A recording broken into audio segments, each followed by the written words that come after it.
Do you think you need to earn lakhs every month to become rich? What if I told you that just Rs 500 a month could make you a Crorepati? Yes, with time, patience, and the power of compounding. Let's keep it real. Rs 500 may not seem like much.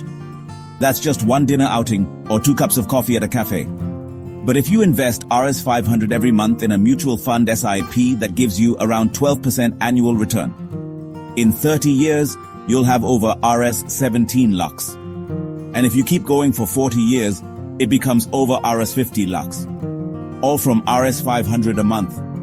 This is the magic of compounding. Your money earns interest, and that interest earns more interest.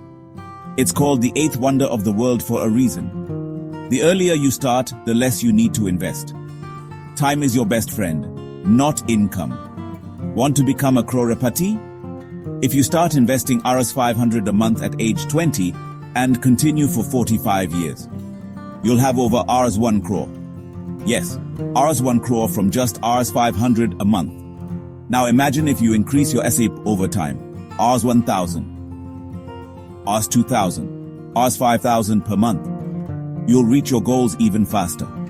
It's not about how much you earn. It's about how early and how consistently you invest. So, are you ready to start your Rs 500 journey today? Let time and compounding do the hard work. Don't wait to get rich. Start small and grow big. Follow Moneyfied for more smart money tips,